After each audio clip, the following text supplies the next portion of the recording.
ಅಸ್ಸಲಾಮು ಅಲೈಕುಂ ವರಹಮತುಲ್ಲಾಹಿ ವಬರಕಾತು. ಬಿಸ್ಮಿಲ್ಲಾ ವಲ್ಹಮ್ದುಲಿಲ್ಲಾ ವಸ್ಸಲಾತು ವಸ್ಸಲಾಮು ಅಲಾ ಅಶ್ರಫಿಲ್ ಮುರ್ಸಲೀನ್ ವ ಅಲಾ ಆಲಿಹಿ ವಸ್ವಹ್ಬಿಹಿ ಅಜ್ಮಾಯಿನ್ ಅಮ್ಮಾ ಬಾದ್. ಹೀಗೆ ಮಾಡಿದರೆ ದಾಂಪತ್ಯ ಜೀವನದಲ್ಲಿ ಪ್ರೀತಿ ಹೆಚ್ಚಾಗುತ್ತದೆ. ಅದು ಹೇಗೆ ಎಂಬುದನ್ನು ಹದೀಸ್ ಮೂಲಕ ತಿಳಿಯೋಣ.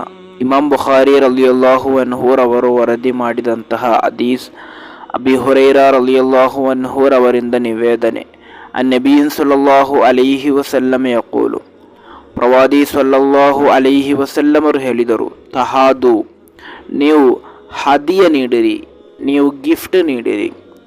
ಹಾಗೆ ನೀವು ಗಿಫ್ಟ್ ನೀಡುವುದಾದರೆ ತಹಾಬ್ಬು, ನಿಮ್ಮ ನಡುವೆ ಪರಸ್ಪರ ಪ್ರೀತಿ ಹೆಚ್ಚಾಗುತ್ತದೆ ಎಂದು.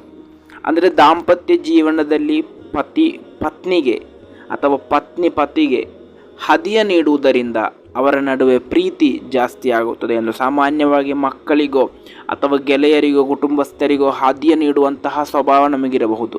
ಅಂದರೆ ಸ್ವತಃ ಪತ್ನಿಗೆ ಅಥವಾ ಪತಿಗೆ ಹದಿಯ ನೀಡುವಂತಹ ಸ್ವಭಾವ ಬಹಳ ವಿರಳ.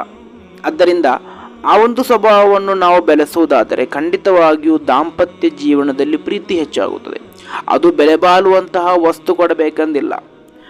ಪತ್ನಿ ಇಷ್ಟಪಡುವಂತಹ ವಸ್ತು ಅಥವಾ ಪತಿ ಇಷ್ಟಪಡುವಂತಹ ವಸ್ತುವನ್ನು ನಾವು ಹದಿಯಾಗಿ ಗಿಫ್ಟಾಗಿ ನೀಡುತ್ತಾ ಇದ್ದರೆ ಖಂಡಿತವಾಗಿಯೂ ಸುಂದರವಾದಂತಹ ದಾಂಪತ್ಯ ಜೀವನ ಮುನ್ನಡೆಸಲು ಸಾಧ್ಯ. ಅಲ್ಲಾಹನು ಎಲ್ಲರ ದಾಂಪತ್ಯ ಜೀವನದಲ್ಲಿ ಸಂತೋಷವನ್ನು, ನೆಮ್ಮದಿಯನ್ನು, ಪ್ರೀತಿಯನ್ನು ಜಾಸ್ತಿಯಾಗಿಸಿಕೊಡಲಿ. ಅಸ್ಸಲಾಮು ಅಲೈಕುಂ ವರಹಮತುಲ್ಲಾಹಿ ವಬರಕಾತು.